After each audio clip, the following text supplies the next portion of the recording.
para o nosso último estudo nesta série sobre a exposição do livro de Malaquias. Hoje vamos examinar Malaquias capítulo 4. Malaquias capítulo 4. Pois eis que vem o dia, e arde como fornalha. Todos os soberbos e todos os que cometem perversidade serão como restolho. O dia que vem os abrasará, diz o Senhor dos Exércitos, de sorte que não lhes deixará nem raiz, nem ramo. Mas para vós outros que temeis o meu nome, nascerá o sol da justiça, trazendo salvação nas suas asas. Saireis e saltareis como bezerros soltos da estrebaria. Pisareis os perversos, porque se farão cinzas debaixo das plantas de vossos pés, naquele dia que preparei, diz o Senhor dos Exércitos. Lembrai-vos da lei de Moisés, meu servo, a qual lhe prescrevi em Horebe, para todo Israel, a saber, estatutos e juízos. Eis que eu vos enviarei o profeta Elias, antes que venha o grande e terrível dia do Senhor. Ele converterá o coração dos pais aos filhos, e o coração dos filhos a seus pais, para que eu não venha e fira a terra com maldição.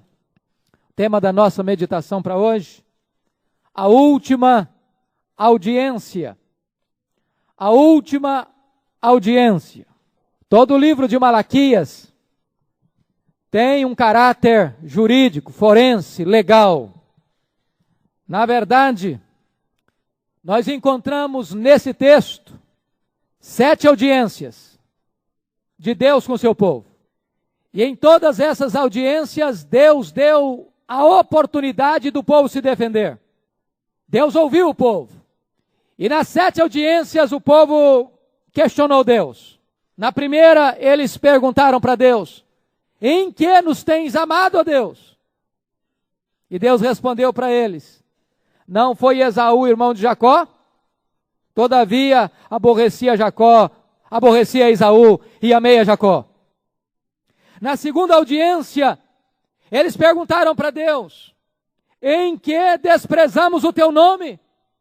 E Deus respondeu para eles: se eu sou o Pai, onde está a minha honra? Se eu sou o Senhor, por que vocês não me respeitam? Na terceira audiência, eles perguntaram para Deus: em que te havemos profanado? E Deus respondeu para eles: nisto que pensais, a mesa do Senhor é imunda. Vocês podem trazer animais cegos, aleijados e coxos para o meu altar. Na quarta audiência, eles perguntaram para Deus: Deus, em que te enfadamos? E Deus respondeu para eles: nisto que pensais, qualquer que faz o mal passa por bom aos olhos do Senhor, e é desses que o Senhor se agrada. Na quinta audiência, eles perguntaram para Deus: em que havemos de tornar? E Deus respondeu para eles: tornai-vos para mim. Na sexta audiência, eles perguntaram para Deus: em que te roubamos? E Deus respondeu para eles: nos dízimos e nas ofertas. Na última audiência, na penúltima audiência, na sétima audiência, eles perguntaram para Deus: que temos falado contra ti? E Deus respondeu para eles: vós dizeis, inútil é servir a Deus. Deus teve muita paciência com esse povo, marcando muitas audiências. E em todas elas, Deus deu a oportunidade ao povo se defender. E o povo não se corrigiu. O povo tinha, segundo lugar, pode colocar o segundo ponto aí. O povo tinha colocado Deus no próprio banco dos réus. Numa dessas audiências, o povo colocou Deus no banco dos réus. E diz o texto que chamaram Deus de injusto. Qualquer que faz o mal passa por bom aos olhos do Senhor. Sem justiça. Chamaram Deus de injusto. Fizeram a segunda acusação contra Deus. Chamaram Deus de imoral. Porque disseram assim: É desses que fazem o mal, é que Deus se agrada.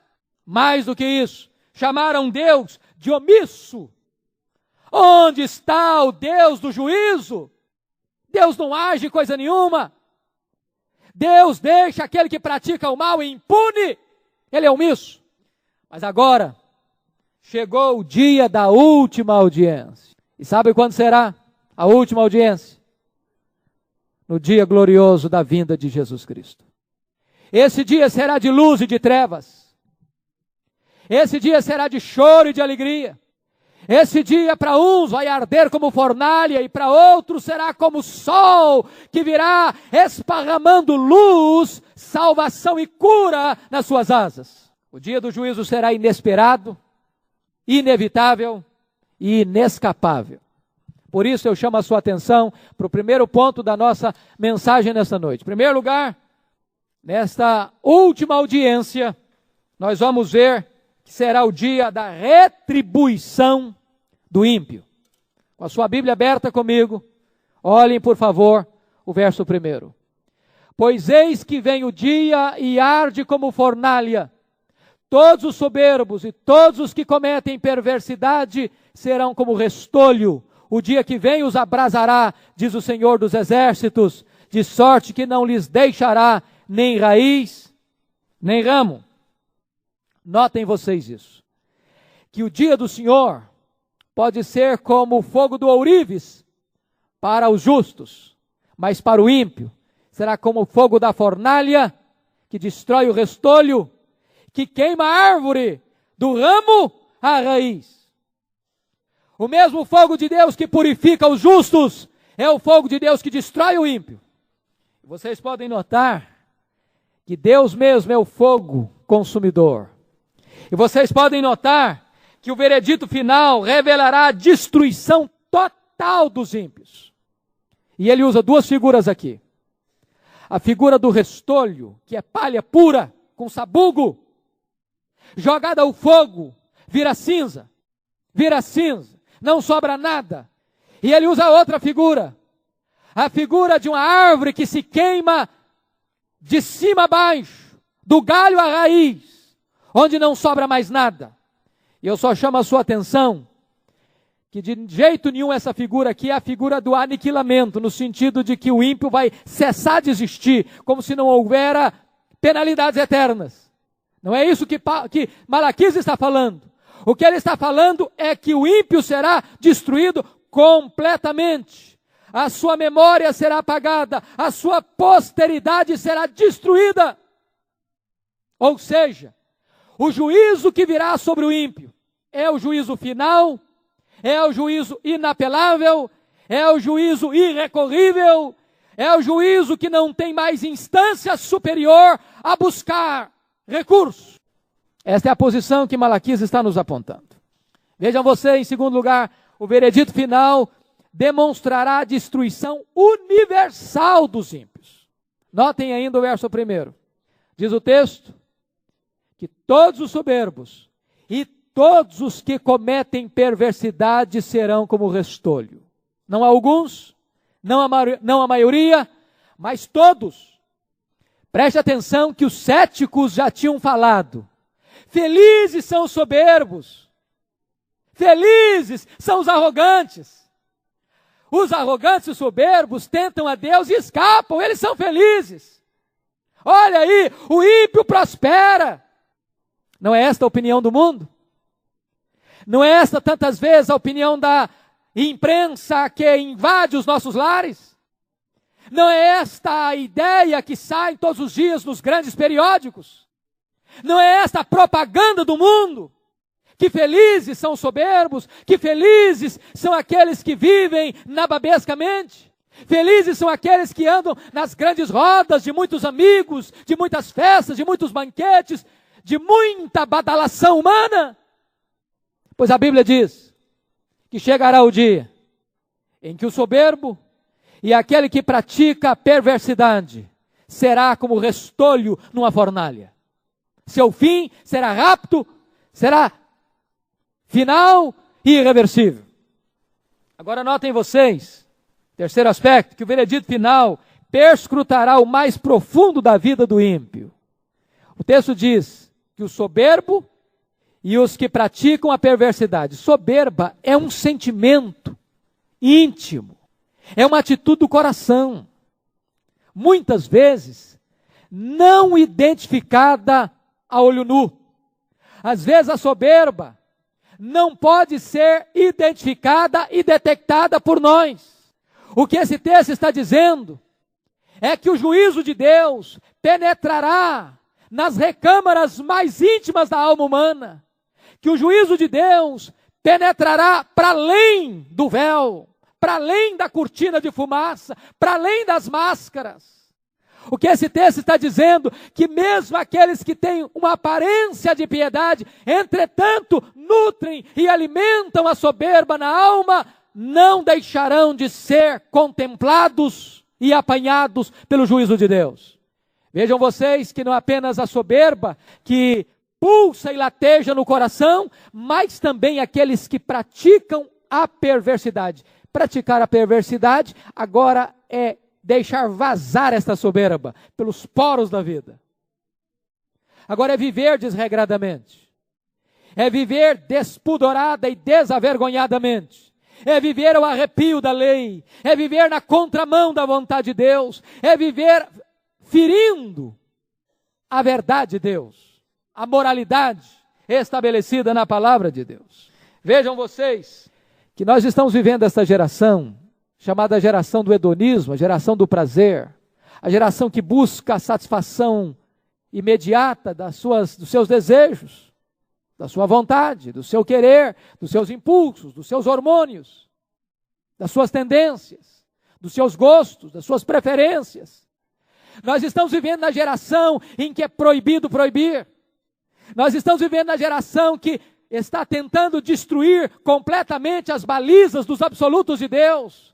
Nós estamos vivendo na geração onde a ética tornou-se algo absolutamente íntimo e pessoal e subjetivo. O que eu faço, ninguém tem nada a ver com isso. E quantas vezes a nossa geração está se rendendo e se capitulando a esta ética? Pois a Bíblia diz que estas pessoas serão apanhadas no dia final. E o destino delas é a fornalha. E o final delas é como um restolho num fogaréu. Será completamente destruído. Chama a sua atenção para o segundo ponto da mensagem. Na última sentença, será o dia da recompensa do justo. Olhe comigo, por favor, os versos 2 e 3. Mas para vós outros que temeis o meu nome, nascerá o sol da justiça, trazendo salvação nas suas asas, saireis e saltareis como bezerros soltos da estrebaria, pisareis os perversos, porque se farão cinzas debaixo das plantas dos vossos pés. Primeira coisa, o veredito final trará a luz da vida para os justos. Para eles nascerá o sol da justiça. Vejam vocês que a vinda do dia de Deus é o dia do grande contraste, do grande divisor de águas.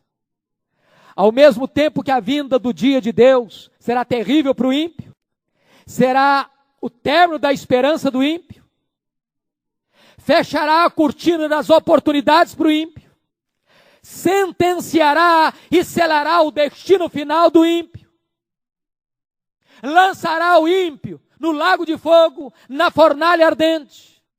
Ao mesmo tempo, esse dia será o dia da exultação dos salvos, dos remidos de Deus. Para eles nasce o sol da justiça.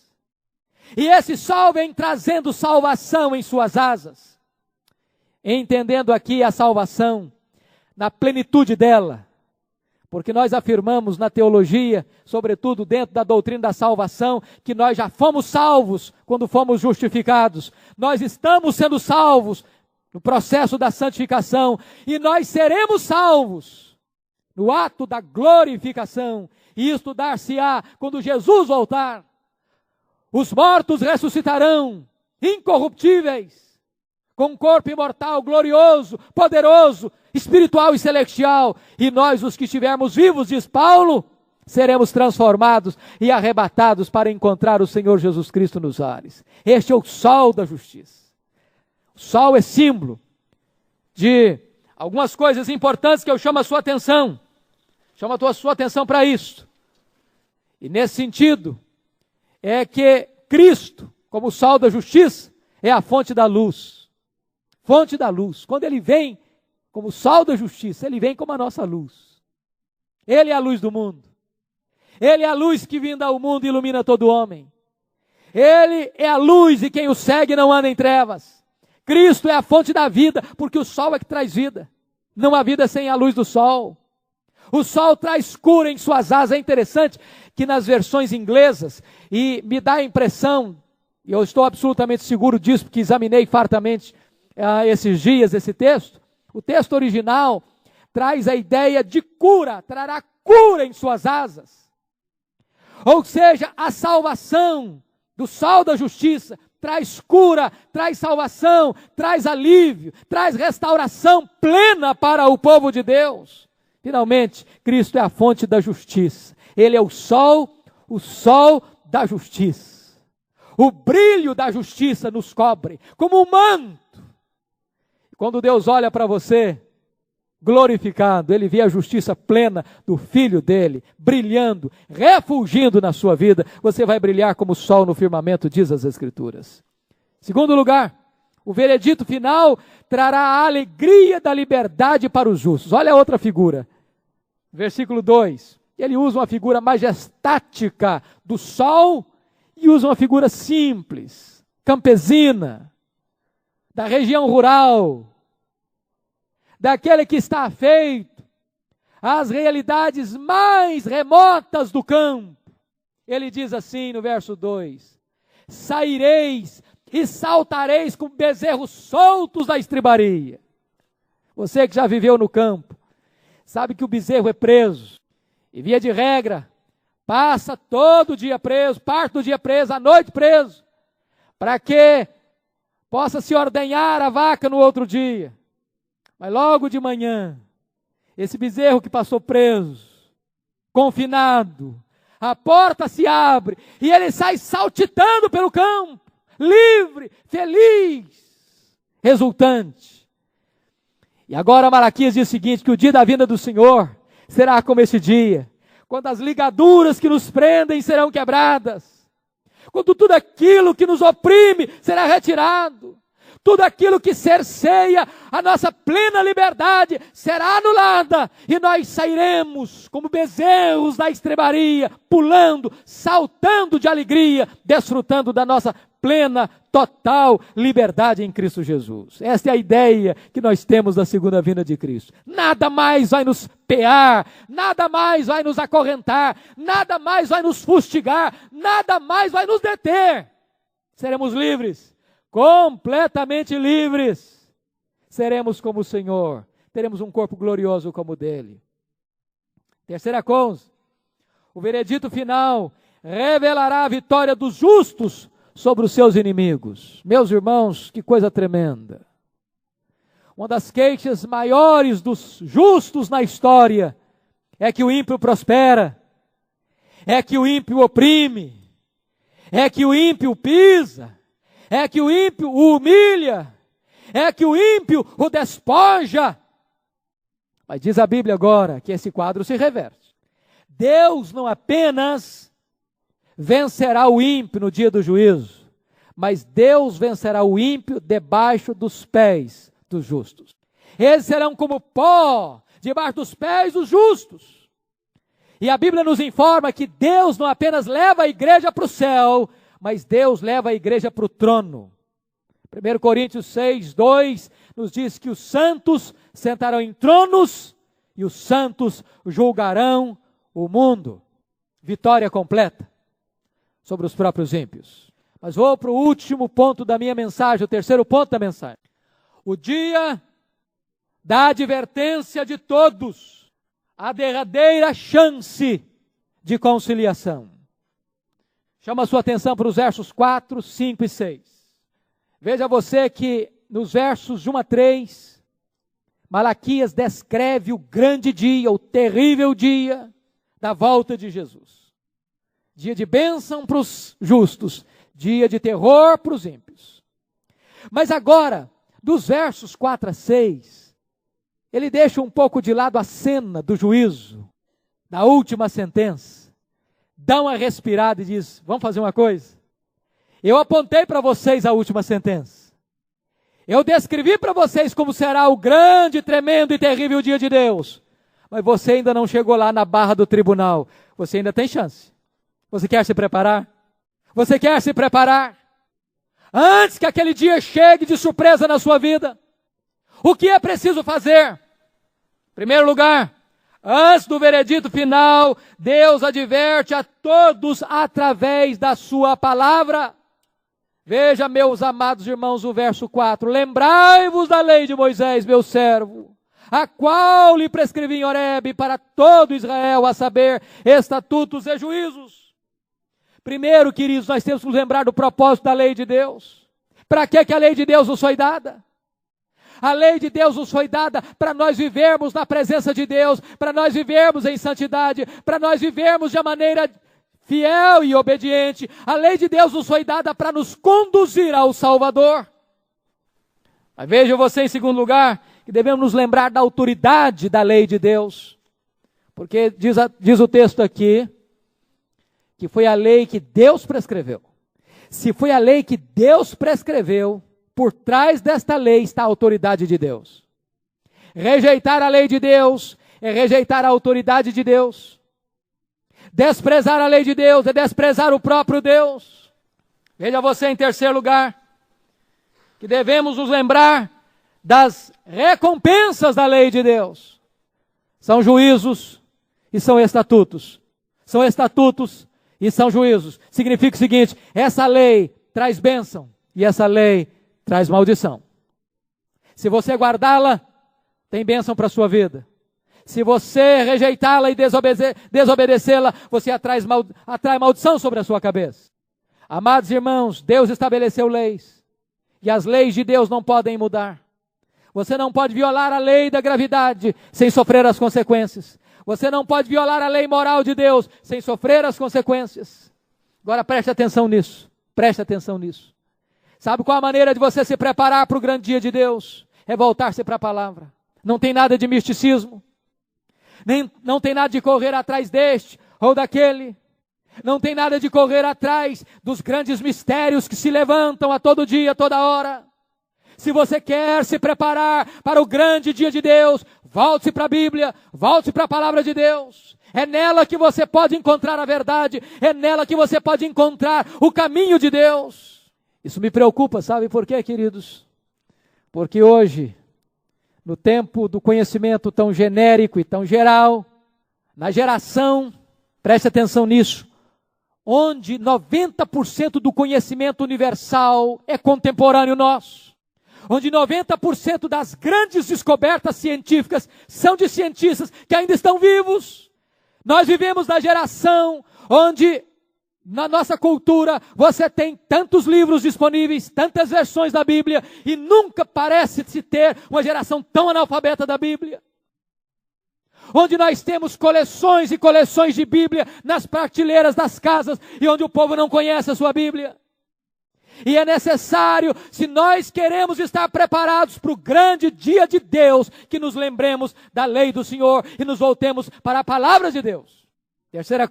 Segunda coisa, melhor dizendo, antes do veredito final, Deus adverte a todos através de seus instrumentos. Versículo 5. Eis que vos enviarei o profeta Elias, antes que venha o grande e terrível dia do Senhor.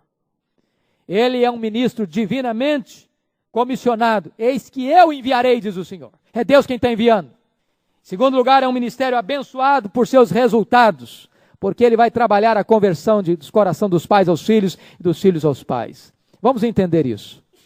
Quem é esse Elias aqui que Deus está enviando? É óbvio que Elias tinha vivido alguns séculos antes de Malaquias. Elias já estava no céu quando Malaquias escreveu esse livro. Portanto, Deus não está falando do Elias que foi arrebatado ao céu. Ele está falando de um profeta que vai ser enviado na força e no poder de Elias. E eu quero que você abra sua Bíblia comigo, porque esses 3 textos são fundamentais para nós entendermos essa questão. Por favor, Mateus capítulo 11, versículo 14. É importante entender isso. Mateus 11, 14. E Jesus está falando sobre João Batista. Mateus 11, versos 13 e 14. Porque todos os profetas e a lei profetizaram até João. E se o quereis reconhecer, ele mesmo é Elias, que estava para vir. Ele é Elias que estava para vir. Malaquias diz que antes do grande dia de Deus, Deus mandaria o Elias. E agora Jesus identifica o João Batista como Elias. Vamos entender isso. Guarda então esse primeiro texto. Vamos para o segundo texto. Mateus 17. Mateus 17, versos 10 a 13. Mas os discípulos o interrogaram: por que dizem, pois, os escribas ser necessário que Elias venha primeiro? Então Jesus respondeu: de fato, Elias virá e restaurará todas as coisas. Eu, porém, vos declaro que Elias já veio, e não o reconheceram. Antes fizeram com ele tudo quanto quiseram. Assim também o Filho do Homem há de padecer nas mãos deles. Jesus está dizendo então que o Elias que haveria de vir já veio. E Jesus já disse que João Batista é o Elias. Agora vamos ver, vamos entender em que sentido ele é o Elias. Vamos entender em que sentido ele é o Elias. Agora você vai abrir o terceiro texto. João 1, 21. Vamos ver se ele é o Elias físico, como o Espiritismo quer colocar, a reencarnação, que João Batista seria a reencarnação do Elias. Vamos ver se é isso mesmo. Será que o João Batista é o Elias, no sentido pleno da palavra? João 1, 21. Então perguntaram a João Batista: quem és, pois? És tu Elias? Ele disse: não sou. Não sou. Ora, então, quem ele é? Que ligação tem João Batista com Elias? A interpretação agora está em Lucas, capítulo 1, versos 16 e 17. Em que sentido ele é o Elias? Lucas 1, 16 e 17. Vamos ler a partir do verso 13 para nós entendermos. Disse-lhe, porém, o anjo: Zacarias, não temas, porque a tua oração foi ouvida. Isabel, tua mulher, te dará à luz um filho, a quem darás o nome de João. Em ti haverá prazer e alegria, e muitos se regozijarão com seu nascimento, pois ele será grande diante do Senhor, não beberá vinho, nem bebida forte, será cheio do Espírito Santo, já deu ventre materno. E converterá muitos dos filhos de Israel ao Senhor seu Deus, e irá diante do Senhor no espírito e poder de Elias, para converter os corações dos pais aos filhos, converter os desobedientes à prudência dos justos, e habilitar para o Senhor um povo preparado. Na verdade, João Batista é o Elias no sentido de que ele veio no poder e no espírito de Elias. Assim como Elias foi um profeta que chamou a nação de Israel ao arrependimento, João Batista foi um profeta que chamou o povo de Israel ao arrependimento. Ele é o Elias, não no sentido de ser pessoa do Elias, a encarnação do Elias, mas no sentido de ter semelhança de ministério. De ministério. Agora, vamos entender. Voltando agora para Malaquias. Aqui ele é uma figura, irmãos, não de uma pessoa, mas de um estilo de ministério. Eis que enviarei o profeta Elias antes que venha o grande e terrível dia do Senhor. O grande e terrível dia do Senhor não foi na primeira vinda. O grande e terrível dia do Senhor é uma referência à segunda vinda. Então Elias foi o João Batista. Em todos os grandes períodos da história que Deus levanta alguém para chamar um povo ao arrependimento, aí está o profeta Elias. Ele esteve na boca de Lutero, ele esteve na boca de João Calvino, ele esteve na boca de John Knox, ele esteve na boca de John Wesley, ele esteve na boca de George Whitefield, ele esteve na boca de Jonathan Edwards, ele está na boca de todos aqueles profetas que se levantam para conclamar o povo ao arrependimento antes que venha o grande e terrível dia do Senhor. Esta é a mensagem de Malaquias. Mas finalmente, antes do veredito final, é imperativo uma profunda transformação nas relações familiares.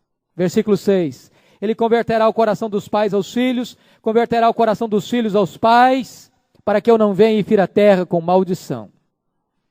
O bendito evangelho começa no lar. Se o evangelho não funcionar no lar, possivelmente não vai funcionar em lugar nenhum. A mais bela expressão do evangelho é o lar feliz, onde os pais entendem os filhos, onde os filhos respeitam os pais e obedecem os pais. A transformação do povo de Deus precisa começar na família, através da família e a partir da família. E o que significa isso? Pais convertidos aos filhos. Um pai convertido ao filho é um pai e uma mãe que dá mais valor ao filho do que a coisas materiais. Um pai convertido a um filho é um pai comprometido em ensinar e educar os seus filhos no temor do Senhor, criá-los na disciplina e na admoestação de Deus. Um pai convertido aos seus filhos é um pai e uma mãe que não provoca seus filhos à ira. Um pai convertido aos seus filhos é um pai que ama os seus filhos incondicionalmente. Um pai convertido aos seus filhos é um pai que tempera disciplina com encorajamento.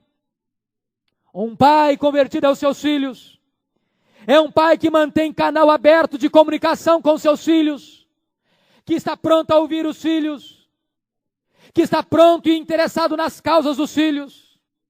Pais convertidos aos filhos são pais que perdoam os seus filhos, que restauram os seus filhos, que não abrem mão de seus filhos, que não desistem nunca de seus filhos.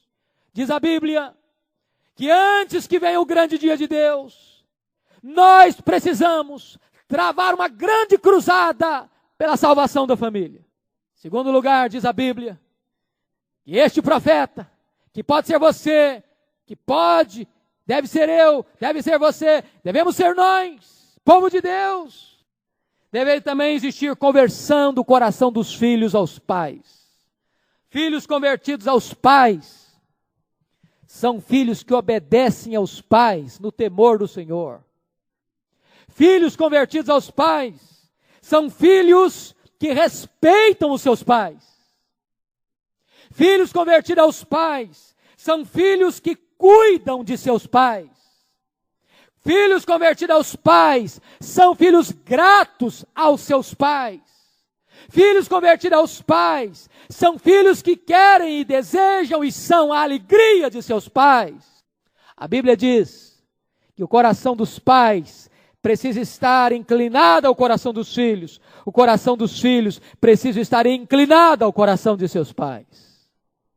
Não há nada mais bonito, não há nada mais belo, não há nada que testemunha com mais eloquência do Evangelho da graça de Deus do que ver uma família onde resplandece o amor de Deus. Pais amando filhos, filhos amando pais, pais convertidos aos filhos, filhos convertidos aos pais, onde a família é unida, onde a família trescala o perfume de Cristo, onde a família reflete a glória de Deus. E eu termino trazendo 3 aplicações práticas para nós. Primeiro, o dia do juízo será dia de trevas e de luz, de condenação e exultação. Só há 2 grupos na humanidade, só há 2 grupos. Não é entre pobres e ricos, não é entre socialistas e capitalistas, não é entre gente do primeiro mundo e do terceiro mundo, não é entre doutor e analfabeto. Só há 2 grupos. O primeiro grupo é um grupo que está preparado para a volta de Jesus, o segundo é o grupo que não está preparado para a volta de Jesus. O primeiro grupo é o grupo dos justos, que vão saltar e festejar quando Jesus voltar. E o segundo grupo é o grupo que vai arder como restolho numa fornalha, quando Jesus voltar. Segunda coisa, o dia do juízo será dia de vindicação da justiça de Deus. Ah, irmãos, como Deus tem sido escarnecido, como o nome de Deus tem sido zombado, como o nome de Deus tem estado nas rodas de escarnecedores, sendo motivo de piadas imorais e de motejos e de gracejos e vilipêndios. Mas a Bíblia diz que aqueles que zombam e escarnecem de Deus, naquele dia, terão que se assentar no tribunal de Deus para ouvir uma triste e terrível sentença. Apartai-vos de mim, malditos, para o fogo eterno, preparado para o diabo e seus anjos. Que dia terrível! A balança de Deus não falha. Pesado foste na balança. O homem pode escapar do juízo dos homens, mas não escapará do juízo de Deus. O prumo de Deus nunca falha. Os justos triunfarão, a verdade triunfará. De que lado você está nesta noite? Finalmente, o dia do juízo aponta apenas para 2 caminhos: conversão ou maldição. A conversão dos pais aos filhos, dos filhos aos pais. A volta para a lei de Deus. Ou do contrário, diz a Bíblia, que o Senhor vem e fere a terra com maldição. É isso que você tem visto? É isso que você tem notado? Se você lê jornal, se você escuta rádio, se você vê televisão, se você lê os periódicos, se você é alguém antenado, se você é alguém atualizado, é exatamente a cena que você está vendo. O pecado atrai a maldição divina. Mas hoje nós estamos aqui, irmãos, em condições de reverter essa situação na nossa vida. Deus propõe para nós a bênção.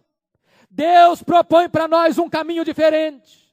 Deus propõe para nós o caminho da bênção. Se nós ouvirmos, se nós obedecermos, se nós colocarmos a nossa vida de acordo com a palavra de Deus, com a lei de Deus, com os estatutos de Deus, e convertermos-nos uns aos outros e ao Senhor, então Deus suspende a maldição e põe sobre nós a sua bênção. Que caminho você vai escolher? A decisão é sua, ninguém pode tomá-la por você. Que Deus nos ajude a nos posicionarmos do lado da verdade, da justiça, dos justos, do Deus eterno, para que naquele grande dia da sentença final, possamos ouvir do reto e justo juiz: vinde, benditos de meu Pai, entrem na posse do reino que vos está preparado desde a fundação do mundo. E então, diz a Bíblia, que haverá novos céus e nova terra, e nós reinaremos com Ele para sempre, e sempre, e sempre, e sempre. Louvado seja o Senhor. Aleluia. Amém. Vamos orar ao Senhor. Curva sua fronte, por favor. Esta é uma noite de decisão. A vida é feita de decisão.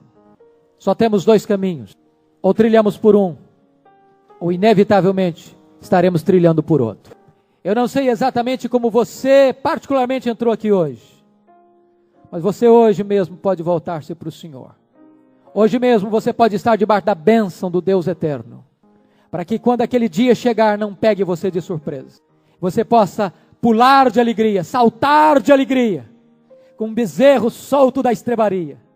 E quando ele vier, o Rei da Glória, refulgindo, com grande luz, como o sol da justiça, e em vez de você ser lançado numa fornalha, você encontra cura e salvação nas asas deste sol da justiça. Deus eterno, bendito é o teu nome. Por esta hora tão abençoada e feliz, quando a tua igreja pode se reunir para estudar a tua palavra. Muito particularmente, Deus, queremos te dar graças pelo estudo do livro de Malaquias. Esta verdade bendita que ainda hoje, depois de 2.400 anos, ainda aquece a nossa alma, ainda traz luz para a nossa mente, ainda traz discernimento para o nosso coração. Bendito é o teu nome, Senhor. Deus amado, gera no coração desta igreja uma alegria imensa em estudar a tua palavra. Gera no coração deste povo, Deus, amor pela verdade. Que nós amemos a tua lei mais do que amemos o ouro depurado. Ó Deus, que amemos a tua lei mais do que o mel e o destilar dos favos. Ó Senhor, ajuda-nos a caminhar em novidade de vida. Visita cada coração aqui nesta noite e edifica a tua igreja, em nome de Jesus. Aleluia. Amém.